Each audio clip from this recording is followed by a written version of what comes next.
F para F5, Windows P, para duplicar pantalla, Windows P.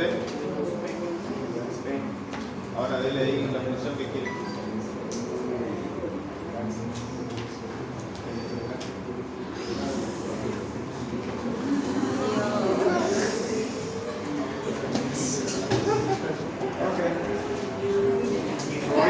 Chicos, entonces ahí están los nombres de absolutamente todos.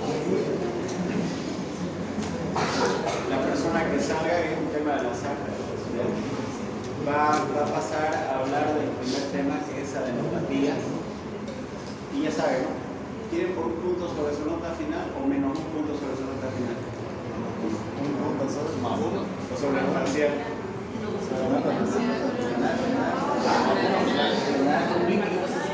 Porque el que no desarrolla el tema completo va a tener menos un punto sobre la nota final. ¿Quieren arriesgarse a la nota final? No. Parcial. ¿Se parece al parcial?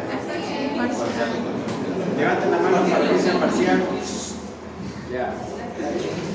Va a comenzar ya.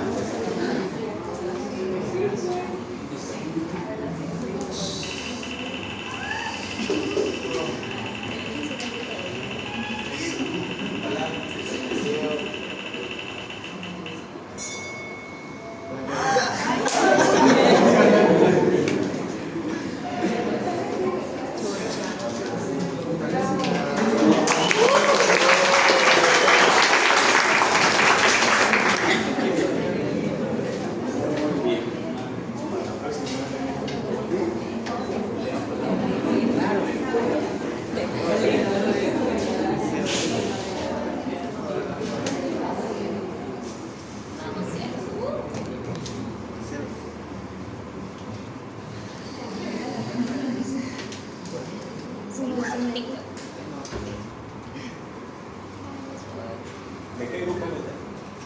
El de ahora. Sí. Ya. Buenas noches, doctor. Buenas noches, compañero. Para empezar a hablar sobre la retinopatía, vamos a empezar a decir qué son los ganglios linfáticos. Bien, sabemos que los ganglios linfáticos son pequeños órganos encapsulados de forma arriñonada. Estos se van a filtran las linfas, las cuales van a encaminar a lo largo de los vasos linfáticos hacia el sistema sanguíneo. Esos serían los ganglios linfáticos.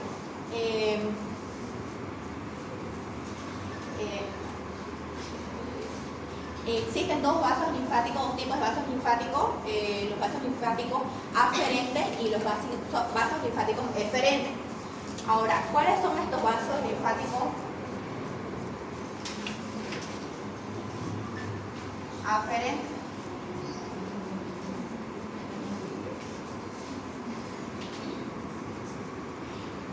Son los que van a transportar las linfas hacia las glándulas, las cuales estas van a distribuirse en toda la superficie convexa de la cápsula. Y tenemos las que son las eferentes. Estas son todo lo contrario. Estas son las que van a extraer la linfa de los ganglios linfáticos. Y estas son las que van a extraer de la linfa de los ganglios linfáticos. Y estas van a estar distribuidas en la cápsula igual hacia los hilios de los ganglios linfáticos. Ahora, ¿qué son los hilios? Son la depresión de la superficie de la cápsula, de la cual estas van a tener entrada y salida de los vasos sanguíneos y de los nervios. Ahora bien, los ganglios linfáticos tienen una corteza y una médula. Esta corteza está formada por los tejidos linfáticos, que van a estar organizados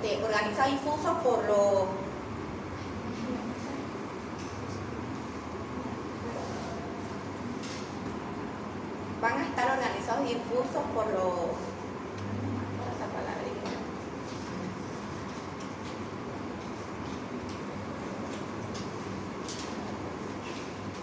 los folículos. Bueno, tenemos dos tipos de corteza, la corteza superficial y una corteza profunda. En la corteza superficial se van a encontrar los linfocitos B y en la corteza profunda los linfocitos T.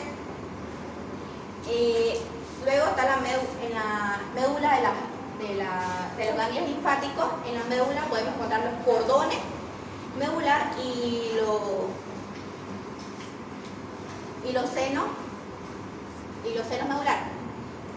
En los cordones vamos a encontrar las células de los linfocitos B, los macrófagos y las células plasmáticas.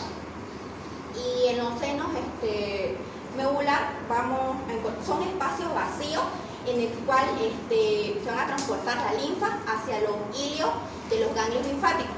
Ahora bien, adenopatía. Adenopatía es el agrandamiento de los ganglios linfáticos. Estas tienen causas hematológicas y no hematológicas. Las hematológicas vienen a ser las proliferativas y las no proliferativas. Las no hematológicas son las infecciones. Y luego están por su origen es reactiva, y las otras que son neoplásicas. Ahora, en las reactivas, ¿qué vamos a encontrar? Aquí van a estar los procesos inflamatorios e infecciosos. Procesos infecciosos por diferentes microorganismos. Aquí podemos encontrar como las bacterias, los virus, las bacterias como el Mycobacterium tuberculosis, y por también procesos infiltrativos como la sarcoidosis. Ahora, en el neoplásico, ¿qué vamos a encontrar? Vamos a encontrar el síndrome mieloproliferativo, linfoproliferativo y los linfomas igual. Ahora, vamos a diferenciar las características de una adenopatía inflamatoria y de una adenopatía neoplásica. En una adenopatía inflamatoria, vamos a empezar por el tamaño. El tamaño en una inflamatoria va a ser menor a 2 centímetros. La localización nos dice que estas se van a estar localizadas frecuentemente en el látero cervical y retrocervical. La evolución de esta es aguda. En la inflamatoria menor a 7 días, estas van a presentar a la palpación, van a ser dolorosas, van a venir acompañadas de fiebre y dolor. Dolorosas, van a presentar una zona eritematosa y caliente igual. Es una zona superficial, la cual va a tener una forma regular circulante. A diferencia de una adenopatía neoplásica, en la neoplásica vamos a encontrar el tamaño que es mayor a 2 centímetros, que esto es considerable a que sea una patológica. Luego, en la localización la vamos a encontrar en supraclavicular, en mediastínica y peritoneal. Luego, estas no van a presentar, a lo contrario del inflamatorio, no presentan dolor ni fiebre. Estas sí, su continencia es dura y se encuentran en los planos profundos. Su evolución subaguda y crónica viene a ser mayor a 3 semanas. Esta sí es mayor a 3 semanas.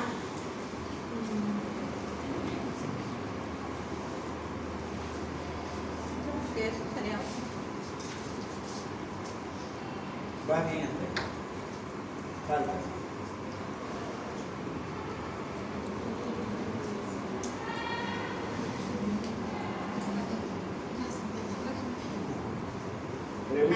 Pregunta al público.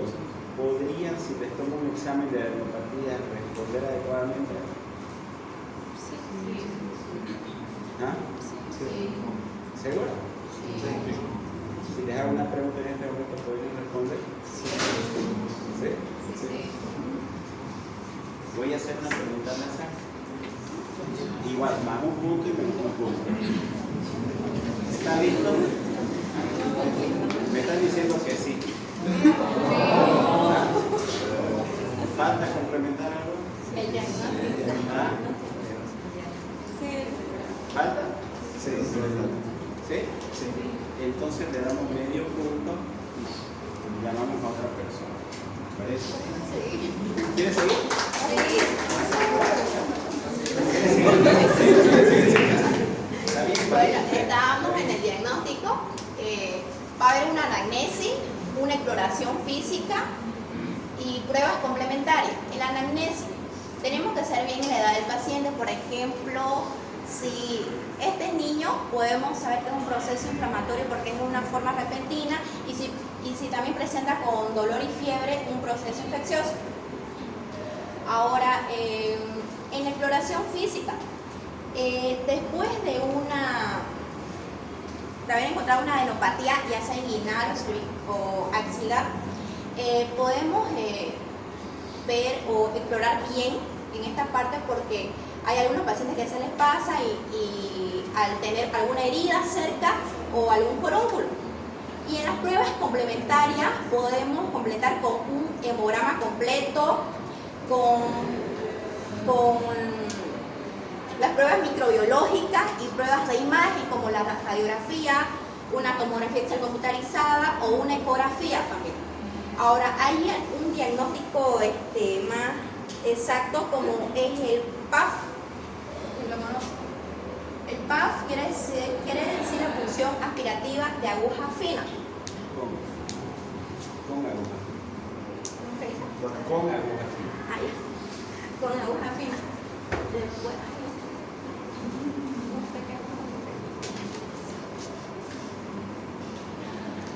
¿sigo con No, adenopatía. Ay.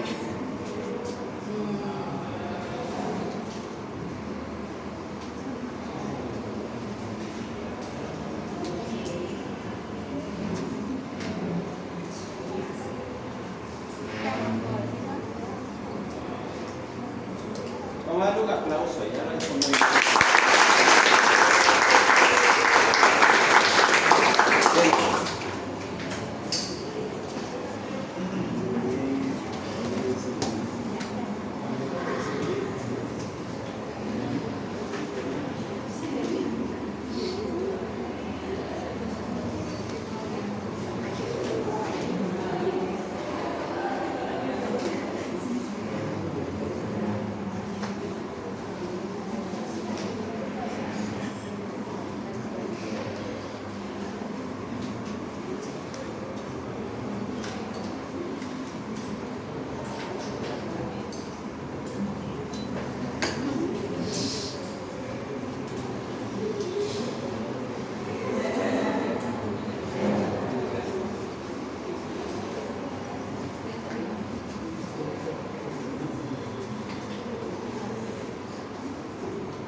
Muy bien, sigamos.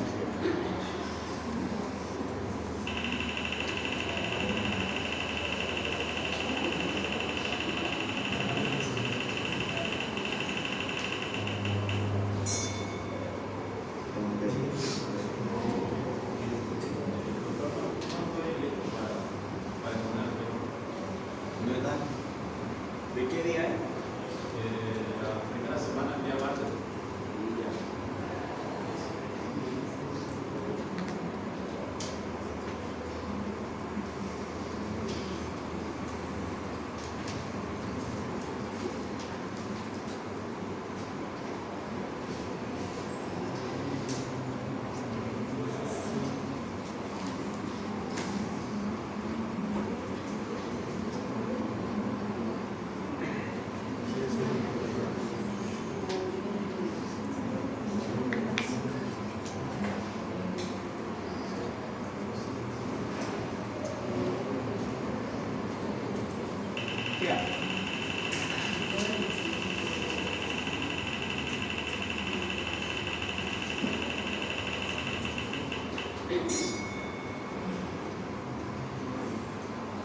¿Quién es? ¿No está?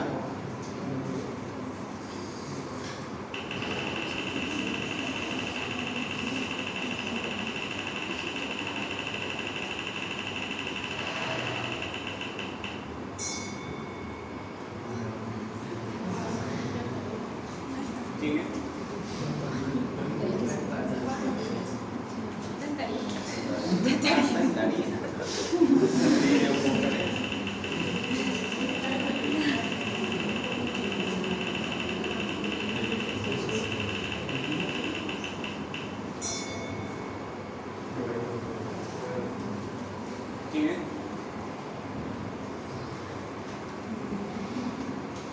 pocos, ¿no?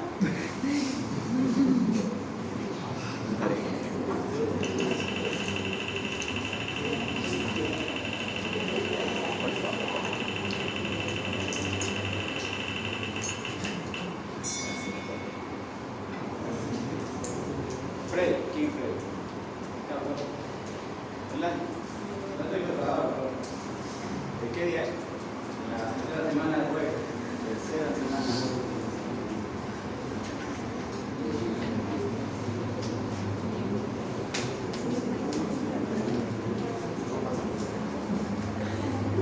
Mientras.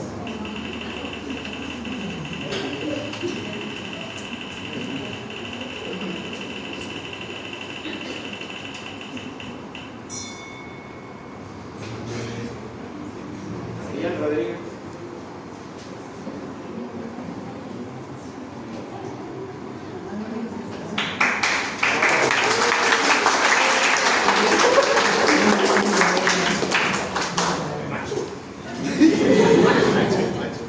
Buenas noches, compañero. Buenas noches, doctor. Vamos a hablar sobre la esplenomegalia, pero Antes de eso, no he dicho que quiero hablar. Complemente lo que falta de empatía. ya.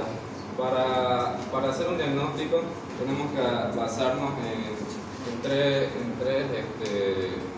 pilares. Primero tenemos que hacer una anamnesis exhaustiva. Tenemos que pedir laboratorios y en la anamnesis tenemos que ver si el paciente es pediátrico. Lo más probable es que sea de una causa infecciosa, si es de aparición repentina o de aparición crónica. Si es de aparición repentina, lo más probable es que esté cursando con una adenopatía de origen infeccioso, como puede ser alguna bacteria, virus, etc. Si es de evolución crónica mayor a 3 semanas, lo más probable es que esté cursando con un síndrome mieloproliferativo, una leucemia. Después, como dijo mi compañera, podemos solicitar un PAP, una punción aspirativa con aguja fina, o podemos realizar ecografía, rayos X, dependiendo de la zona de la lesión, de la zona de la adenopatía, entre otros. Explica un poquito mejor eso.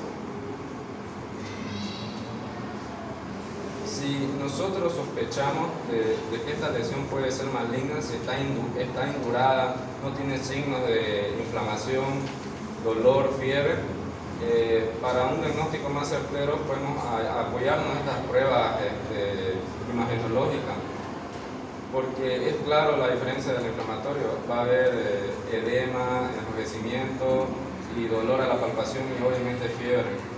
Y con estas pruebas imagenológicas nosotros podemos dar un diagnóstico más certero, previamente realizar una anamnesis bien estudiada. A ver, por ejemplo, adenopatías de origen viral, características.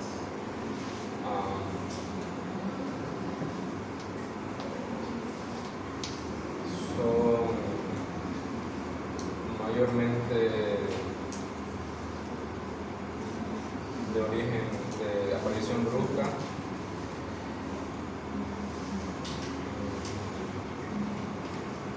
no va a estar indurado y va a haber fiebre. ¿Qué más cómo se puede sospechar? El tema de las adenopatías, chicos, en medicina no hay 1 más 1, 2. Es la ciencia de las probabilidades. Y la suma de criterios es lo que me va a hacer pensar en algo. Y es fácil cuando una adenopatía viene como de libro, menor a 2 centímetros, y con signos inflamatorios, agudo, doloroso, plano, superficial, con leucocitosis, neutrofilia menor a 7 días, y que has estado tosiendo y con faringitis y es submandibular, y le palpas cierto, va a una neuropatía inflamatoria o reactiva por un proceso de una faringe, amigdalitis, puntácea, etc. Facilito. Pero cuando es un proceso viral, un citomegalovirus, un toxoplasma, un CHAC, un VIH, son procesos agudos, VIH por ejemplo. ¿Ah? El VIH. La toxoplasmosis, por ejemplo. El citomegalovirus. Epstein-Barr. ¿Son bien agudos o no? No son agudos. Las adenopatías entonces pueden ser localizadas o pueden ser generalizadas. Y es ahí donde viene la confusión. Porque si es generalizada, menores a 2 centímetros, la clínica es solapada, casi sin síntomas aparentes, digamos, de un proceso agudo reactivo, ¿ya? Que puede ser que te diga que hace 2 semanas tuvo algo de dolor del cuerpo, pudo tener alguna febrícula, pero justo estaba en epidemia de influenza, y que le salieron en el codo, que le salieron en la axila, que le salieron a nivel inguinal, atrás de la rodilla, y vas y los palpas y no duele. Puedo apoyar del hemograma y sacar el diferencial del resultado. Y obviamente puedo de pruebas serológicas también, dependiendo de la enfermedad que yo sospeche. Ya, entonces para eso es importante entonces que tengamos un paso a paso en el estudio de las adenopatías. Déjeme ver. ¿Cuál es el paso a paso? Primero, Aquí tiene. Puede ayudarse.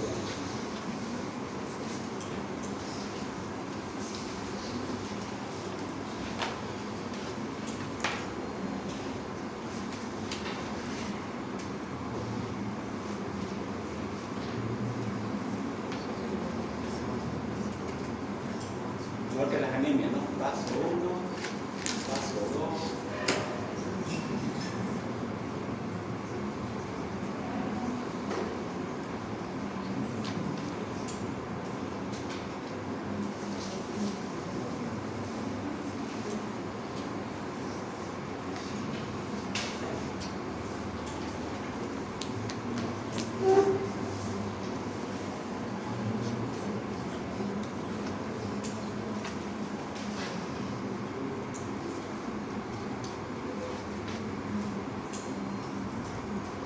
Preguntas para todos, el que quiera responder levanta simplemente la mano y se para y responde. ¿Ya? El tamaño de la adenopatía, el punto de corte para decir es reactivo o es neoplásico, es estándar, es 100% real en valor menor o mayor a 2 centímetros. Levante la mano y dé su respuesta. ¿Por qué? A ver. Levántese y diga su respuesta. Porque hay casos donde son adenopatías clásicas y sin embargo no son de tamaño de origen reactivo. El tamaño de origen reactivo, que es positivo. Ya, el tamaño simple. ¿Alguien quería dar una respuesta? Vamos. Levántese. Decía más que todo lo mismo de que medicina nunca es lo más duro.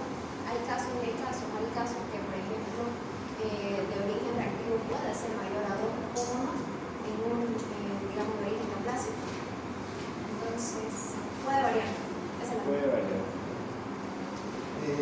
Llegarían a ser síntomas subjetivos porque, como ella dice, son la medicina ciencia de las probabilidades, porque puede haber unas adenopatías que son pequeñas, que puede haber cruzar con fiebre de origen desconocida, esplenomegalia, y aún así pensar que es de origen reactivo, que puede llegar a ser una tuberculosis. Son subjetivos. También plantear y ¿La tuberculosis es de origen reactivo o neoplásico? Reactivo. Reactivo, sí. ¿Será agudo, subagudo o crónico?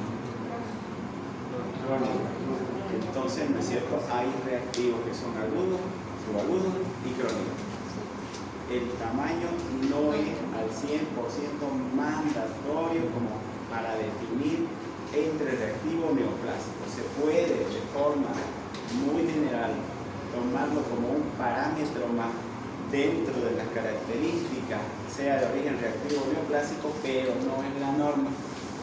Hay un ejemplo muy sencillo: cáncer de tiroides con 0.3 de ganglio linfático a nivel cervical. 0.3 centímetros de ganglio linfático en cadenas cervicales anteriores, diagnóstico cáncer de tiroides. Y no cumplía el requisito que sea mayor a 2 centímetros. ¿Se entiende? Bien, entonces no es el estándar como para que yo me agarre de eso. 2.5 ya no puede ser reactivo, ¿no? Bien, entonces, grábense eso. Bien, a ver, el paso a paso. Primero vamos a hacer la anamnesis, y por eso puse origen para una sospecha diagnóstica. Luego vamos a hacer la exploración física, determinando el tamaño, su localización, el plano en el que nos encontramos, el tiempo de evolución, si tiene signos inflamatorios o no, y ya vamos a ir con las pruebas auxiliares, como el hemograma, pruebas serológicas y exámenes imagenológicos auxiliares.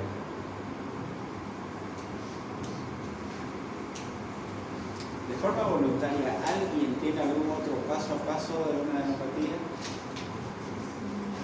Vamos, Robinho, pasa. Robinho, ¿no? Sí.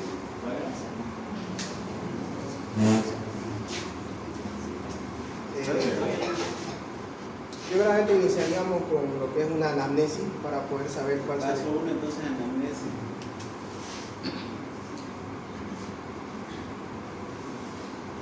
¿Qué quiere saber en la anamnesis? Para saber el tiempo de evolución, para ver cuáles son las sintomatología que presentó.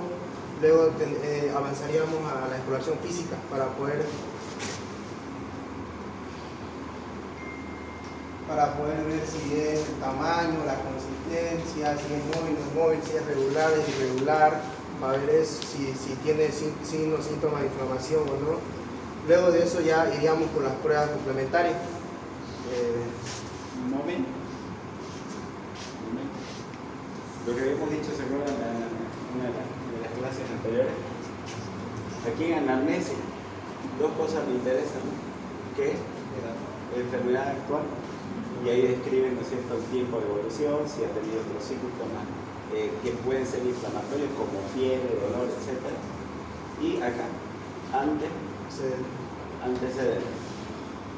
Acá, ¿cuánto me va a dar el porcentaje de probabilidad? 60%. ¿En la exploración física? 20. ¿El otro 20% qué es? Pruebas complementarias. ¿Cómo enfocan las pruebas complementarias? Las pruebas complementarias sería un hemograma completo. Primero las de orden sistémico, las de orden general, el estudio número 1, el hemograma. Luego el estudio número 2 va a ser de acuerdo a mi sospecha, dividido. Sospecho que sea de origen reactivo, sospecho que sea de origen neoplásico. Si es de origen reactivo, Estudios microbiológicos. estudios microbiológicos o cultivos. Entonces tendré que cultivar al paciente, ¿cierto? Sí. Entonces, ¿qué cultivo es el que me puede servir sobre todo? Podríamos pan cultivar. ¿Cuál? No, cultivo. ¿Cuál cultivo? ¿Cuál creen que sea el cultivo que me puede servir más? ¿Ah? ¿Qué? Levanten la mano para escucharlo. Un cultivo de la función respirada. Antes de eso, Un hemocultivo. hemocultivo. Me va a barrer todo el sistema circulatorio en búsqueda de alguna bacteria por ahí que esté llevándome ahí a un proceso localizado bacteriano. Si es localizado en vía respiratoria, además puedo hacer un cultivo por hisopado faríngeo o cultivo de secreción, ¿cierto?, para respaldar el tema de dónde viene la adenopatía. Entonces, cultivo, ¿cierto?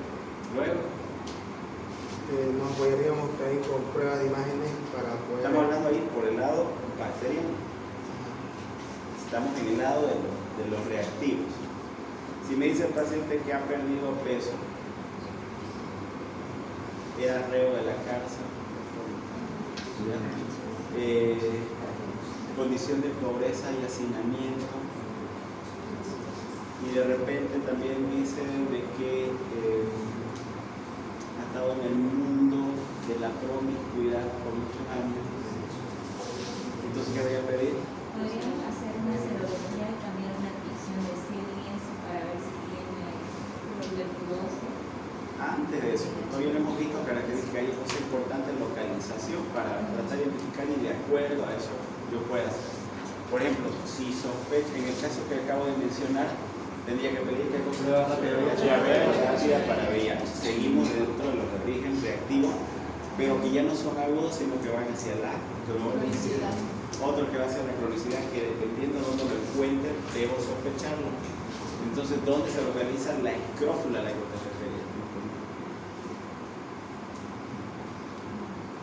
A nivel cervical o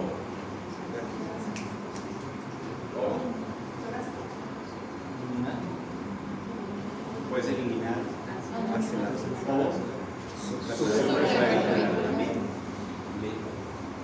y con todas las características, y si está en ese lugar, sí. Pero si fuera una persona de 60 años que viene perdiendo peso, ¿listo?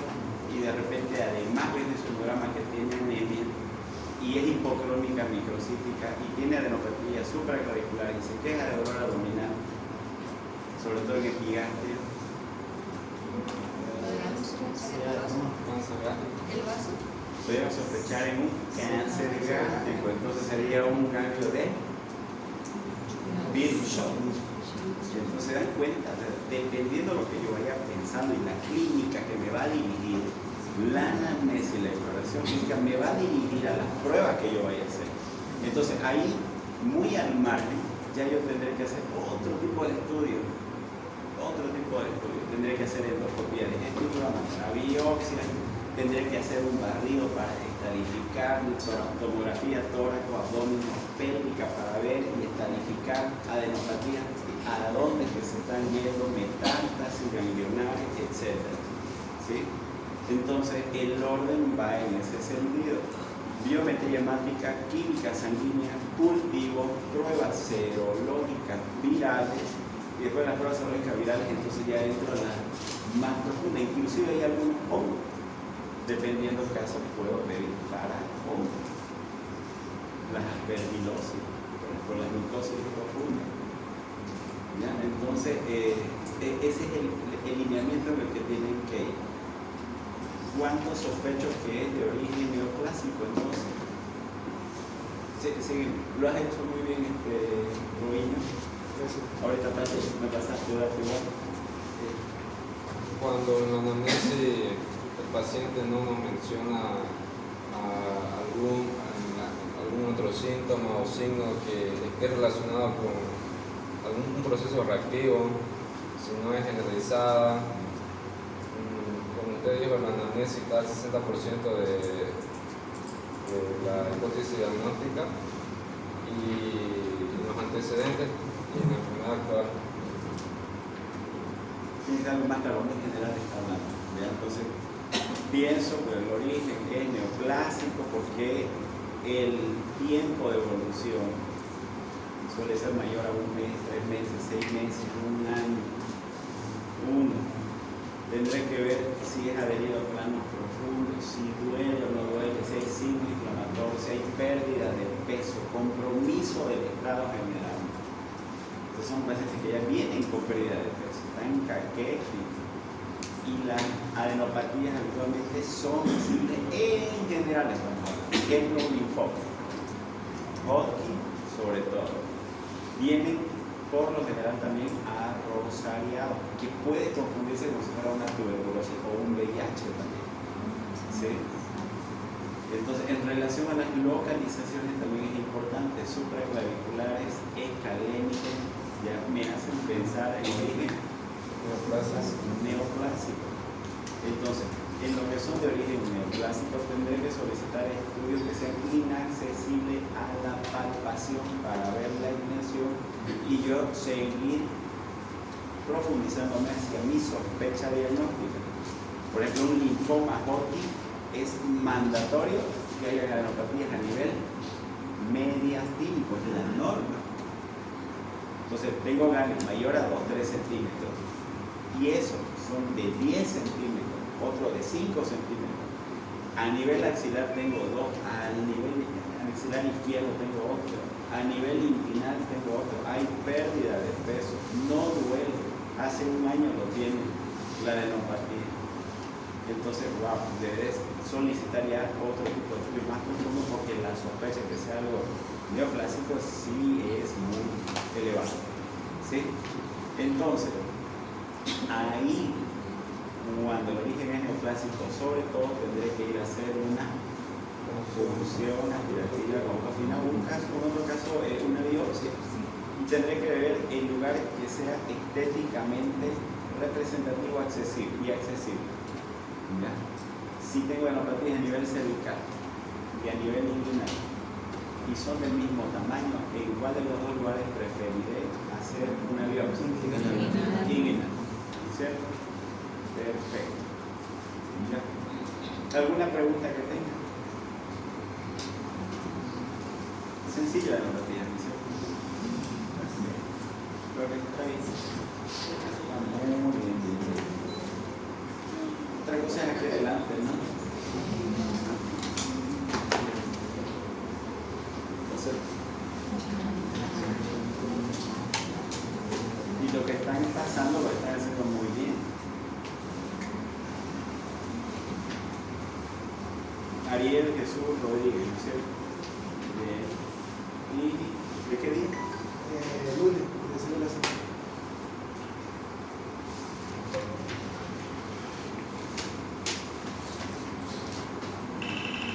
Sí, ahora.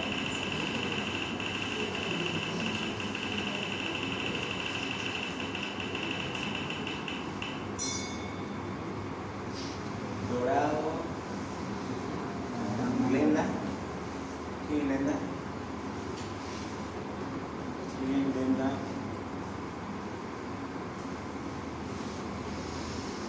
¿No hay? Ya.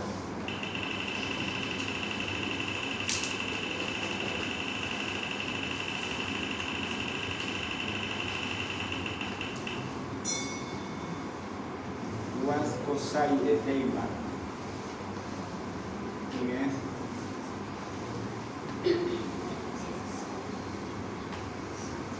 ¿Quién es Teima?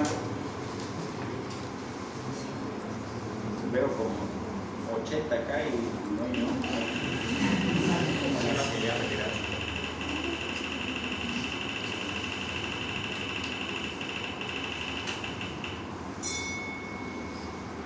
Pérez, Cari, Freddy. ¿Ya te lo?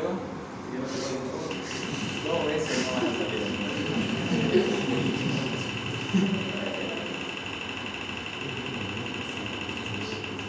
¿Quiénes son los elegidos? A ver. Jorge, Bedoya, Jennifer. Adelante.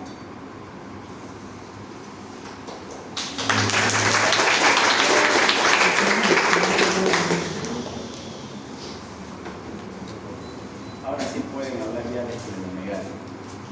Ahí va. Todos. ¿De qué semana es? Primera semana que vi. Viernes.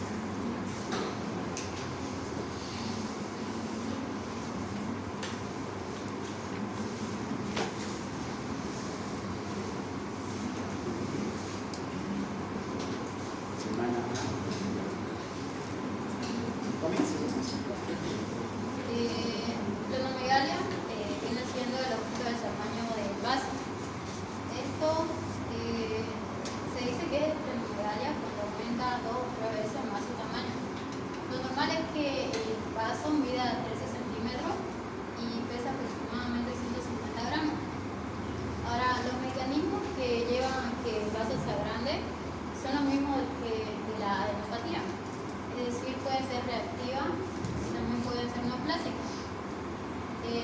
pero a esto también se le añade otro que es la éxtasis vascular. Y esto, por ejemplo, aquí podemos mencionar la hipertensión portal. ¿Y esto por qué? Por el sistema porta. El sistema porta está formado por tres venas importantes, que es la vena porta, la vena mesentérica superior y la vena esplénica. Luego, también existen otras causas infecciosas, causas hepáticas como la hepatitis.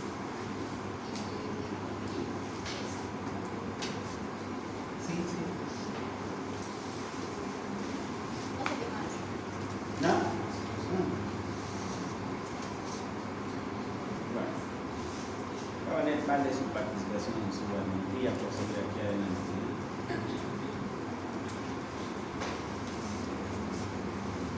Medio.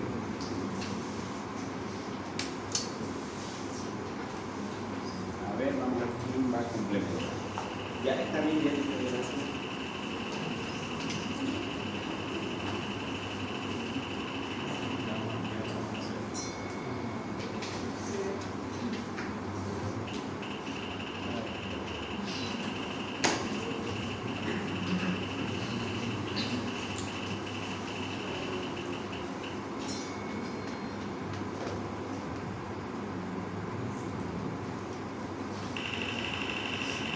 Para que lo vean y no digan que soy. La salud.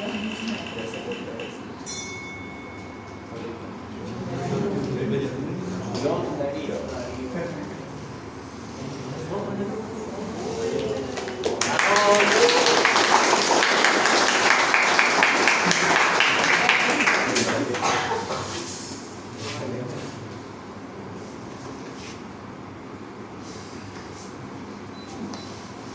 Continúe con la nomega, ¿ya? Buenas noches a todos. ¿De qué semana es, perdón? ¿Qué semana? Soy viernes en semana. Como ya mencionó la compañera, hablamos de esplenomegalia cuando el vaso supera su proporción habitual, son entre 9 y 13 centímetros. Ahora, entre las causas de esplenomegalia, como mencionó mi compañera, pueden ser causas infecciosas por hipertensión portal o de origen que afecte al hígado. Entre los métodos de diagnóstico, primeramente tendríamos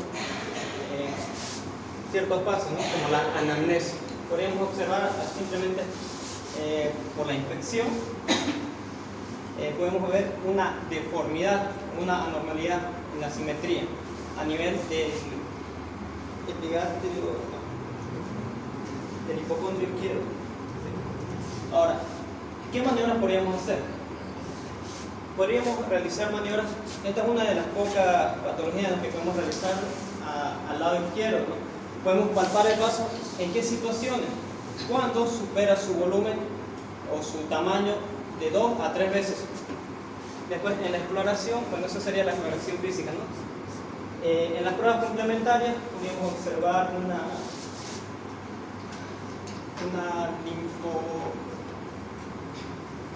un aumento de los...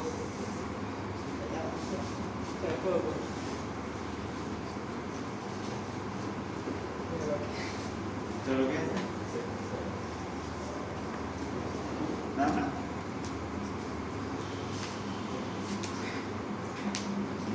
Bueno. Vamos a hacer entonces otra persona. Quiero que complementen, faltan algunos detallitos.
general aumenta el vaso son los mismos que la adenopatía.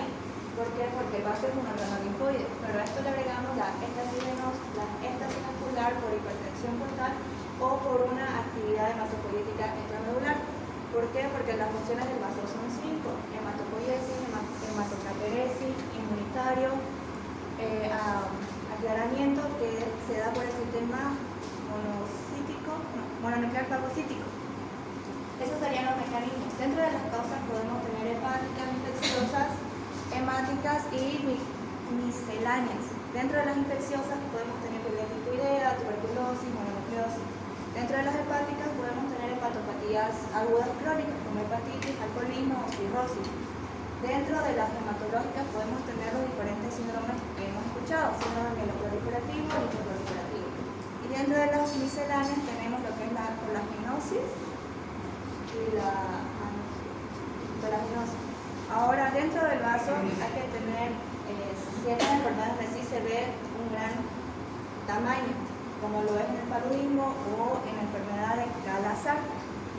Hay que tener cuidado al momento de palpar el vaso porque es un órgano que puede romperse, por ejemplo en un traumatismo, en un accidente de vehículo, y tampoco se puede realizar una función aspirativa con la papina porque lo podemos romper. Entonces, el diagnóstico se puede realizar con el examen físico o con una ecografía. Y también se evalúa si su extirpación, porque puede ocasionar otras cosas como lo que es el hiperesterismo y hipoesterismo. Ya, esto es bien concreto, puntual, me agrada mucho. Gracias.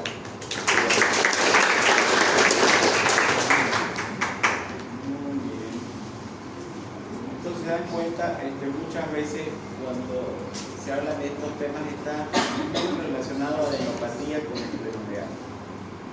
Están directamente relacionados. Cuando hay esplenomegalia habitualmente hay que buscar adenopatía. Y cuando hay esplenomegalia debo ver si hay hiperesplenismo. Y ahora vamos a ver si me toca hablar de todo.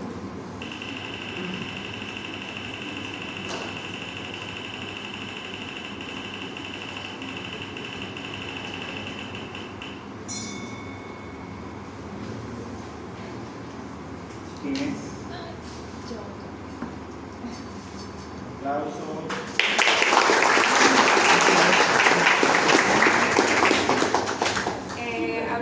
Hablamos de hiperesplenismo cuando hablamos de un aumento del tamaño más de lo normal del vaso. Tiene 4 funciones. Hiperesplenismo. Son de 2 tipos de origen. El primero es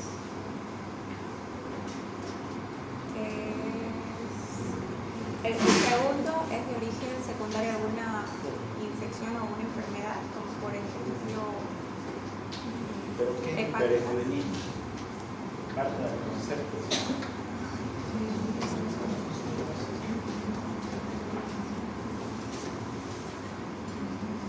¿De qué semana? La segunda semana. ¿Qué día? El martes.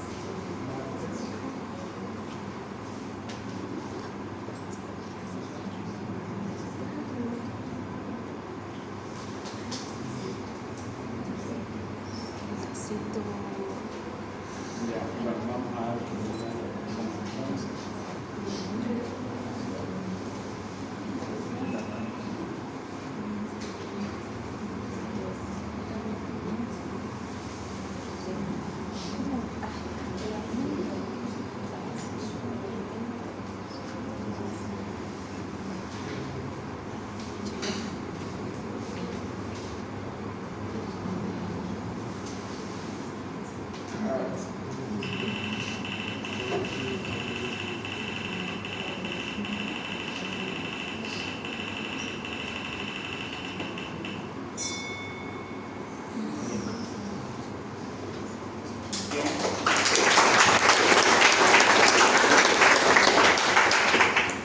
Hiperesplenismo mayor.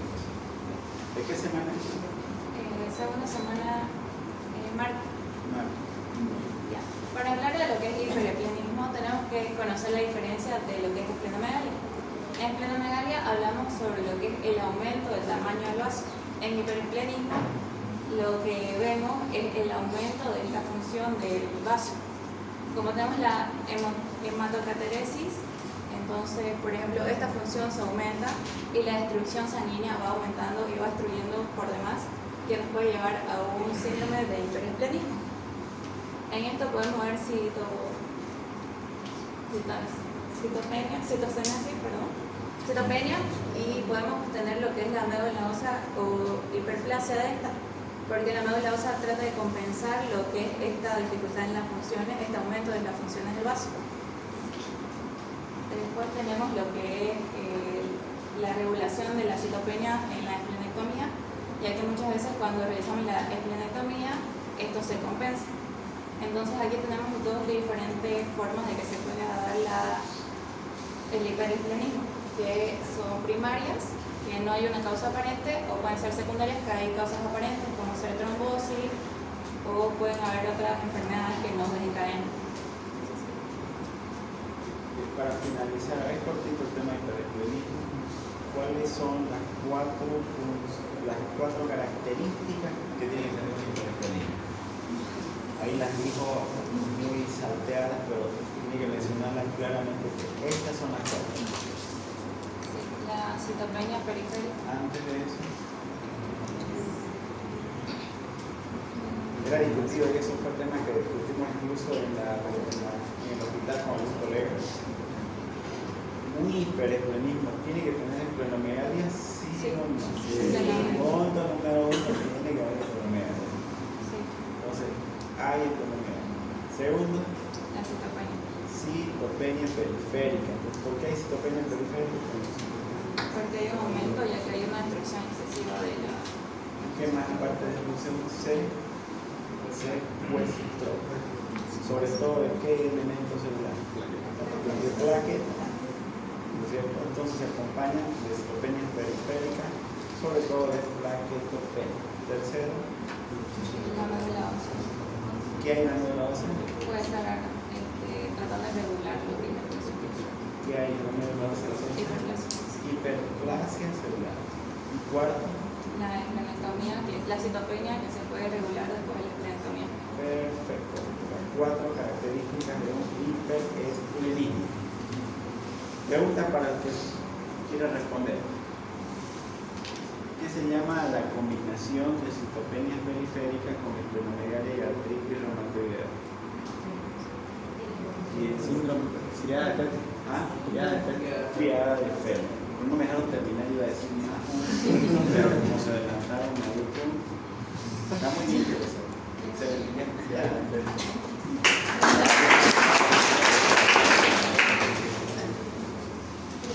Para finalizar, hipoesplenismo o agenesia esplénica.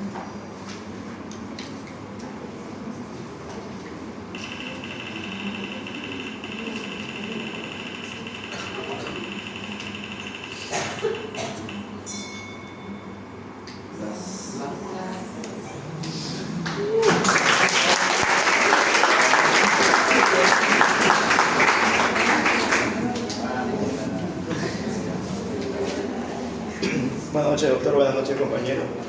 Yo le voy a hablar sobre lo que es el hipoesplenismo. Mi compañera estaba hablando sobre el hiperesplenismo, que era básicamente un aumento en las funciones del vaso. Pues aquí va a ocurrir lo contrario. Hipo quiere decir poco, entonces disminuyen las funciones del vaso. Y si disminuyen estas funciones, lo que más nos tiene que preocupar es que el paciente va a tender a sufrir ciertas infecciones principalmente por microorganismos encapsulados. Entre ellos, por ejemplo, tenemos al Haemophilus influenzae, al Streptococcus pneumoniae, Neisseria meningitis. Entonces, una de las medidas que se tiene que tener con estos pacientes es que ellos estén vacunados justamente para evitar que sufran estas infecciones propiamente.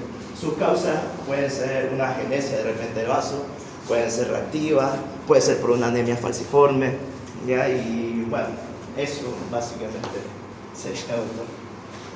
Cortito, evidentemente, pero a ver, el tener hipoplasia esplénica o hipoesplenismo casi el equivalente a tener un paciente post-esplenectomizado. ¿no es cierto? Entonces, ¿en qué va a repercutir en el paciente? ¿Qué puedo hacer yo para prevenirlo desde el punto de vista inmunológico? Porque es un gran órgano inmunológico que estaría casi sin funcionalidad, o en el caso de que sea esterilizado, sin funcionalidad como tal. ¿Qué se debe hacer? Hace la vacunación preventiva. ¿Qué vacuna es? Podría ser la pentavalente. Bueno, ya es hextavalente, ¿no? Es calcula.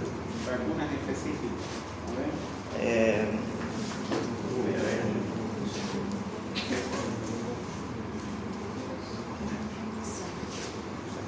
Mencionó por ahí, hay algunas bacterias que se aprovechan. Sí. ¿Cuáles son?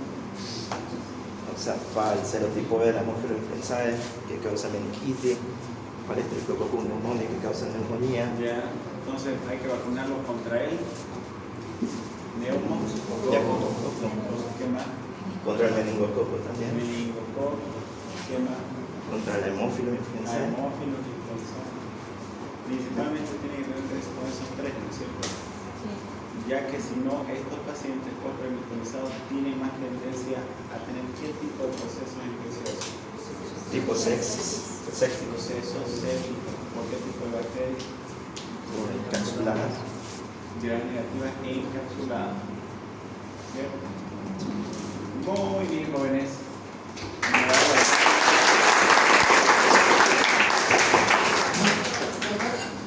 Yo quisiera preguntarles,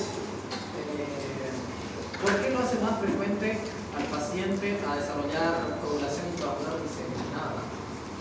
Eso evidentemente son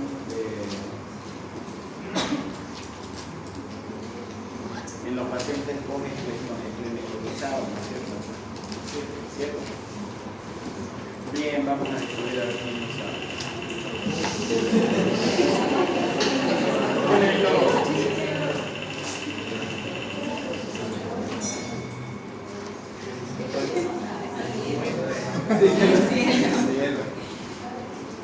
Nuevamente.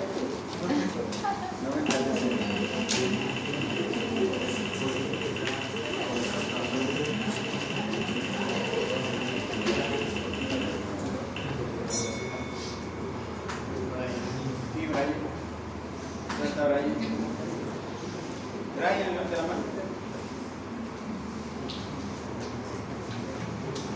¿No hay Brian?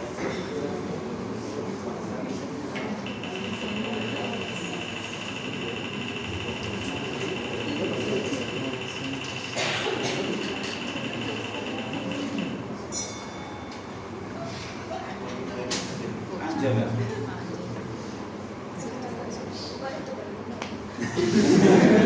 ¿Por qué los pacientes post-esplenectomía tienen más probabilidades de desarrollar coagulación intravascular diseminada?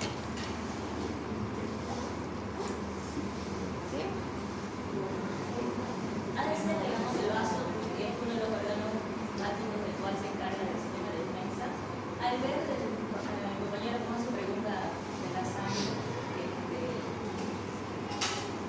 que dice que puede haber, esto va a disminuir su funcionalidad del vaso, lo cual va a generar a otra.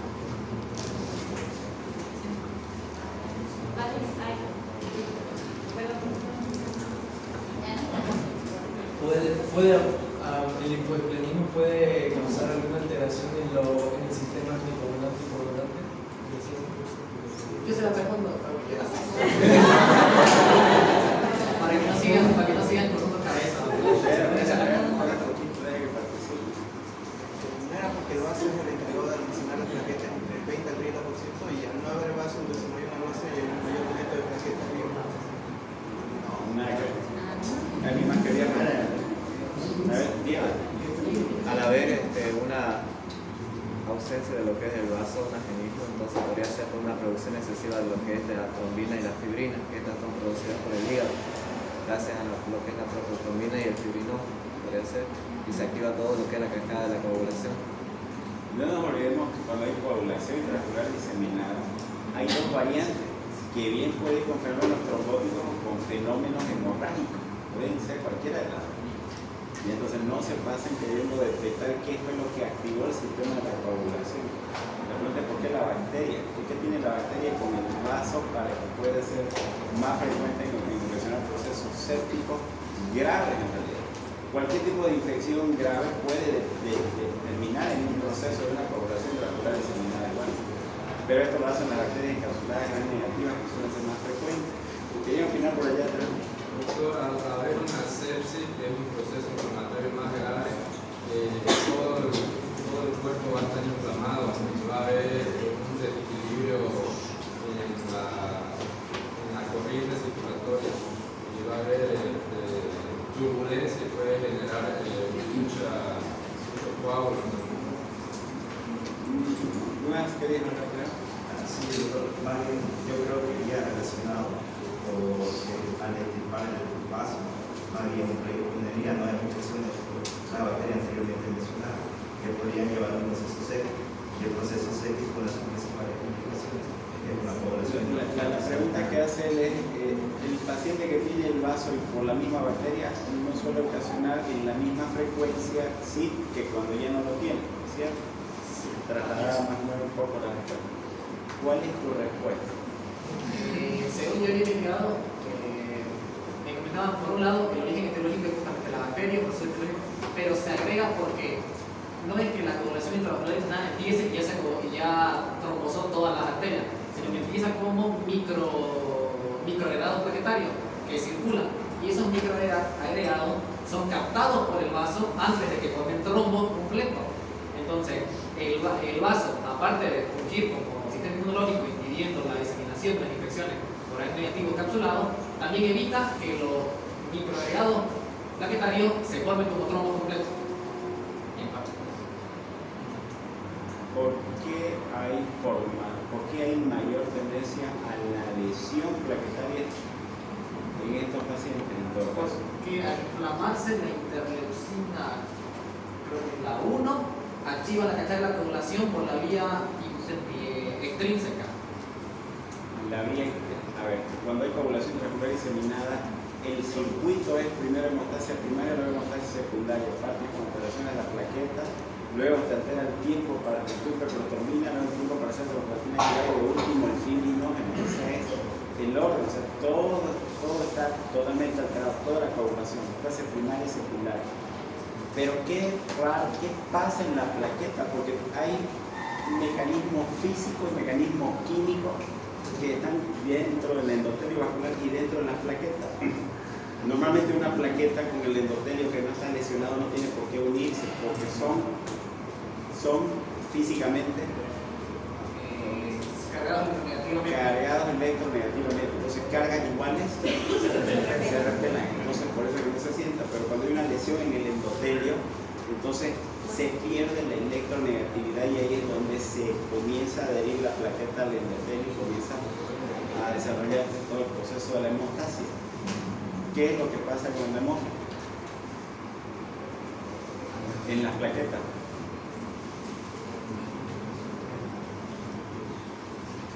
¿Qué es lo que pasa con la bacteria en los procesos sépticos, en los post-esclericolizados? O sea, y no es de que, a ver, para que se entienda, no es de que lo operaron y ya va a tener la coagulación intraocular diseminada, ¿no? No, puede ser después de meses, puede ser después de años. Si no se vacunó e ingresa esa bacteria, entonces es ahí donde puede ocasionar, ¿ya? Entonces hace que se pierda la electronegatividad de forma patológica y la funcionalidad como tal se altera. Funcionalmente, no es en cantidad, funcionalmente se altera. ¿Cuál es la función de la plaqueta? Lesión, activación. Funcionalmente se activa y hace que se comiencen a agregar. El tema del sangrado, entonces, por lo tanto, también se va a activar dentro. Hay trastornos de la lesión, trastornos de la activación y trastornos de la agregación plaquetaria, que lo vamos a ver en su momento. Es larguísimo el tema, pero al haberse alterada funcionalmente, entonces es ahí donde puede desarrollar y empeorar el proceso.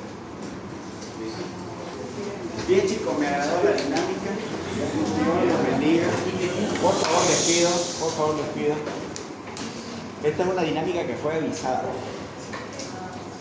Les dije, ¿no es cierto?, lo que iba a pasar. Para la siguiente quizás no vaya a ser avisada. Pero vamos a hacer así lo que se llama gamificaciones, ¿no? Más dinámico para que puedan ustedes participar y no estén tan estáticos o no se me duerman un poco en la clase. ¿Ya? Entonces, ya ustedes saben todos los temas que vienen a continuación, no es necesario que se los diga. Hoy día ya, bueno, ya estos temas son sencillos, no son complicados. La siguiente clase, ¿cuál sería el tema? Linfomas Hodgkin, no Hodgkin. El siguiente, Leucemia. leucemia. Linfomas Hodgkin, no Hodgkin, vamos a hacerlo el día lunes. Y el siguiente jueves, me parece que ya es feriado, ¿no? Sí, El feriado me parece que es el viernes, ¿no? Viernes. De todas maneras,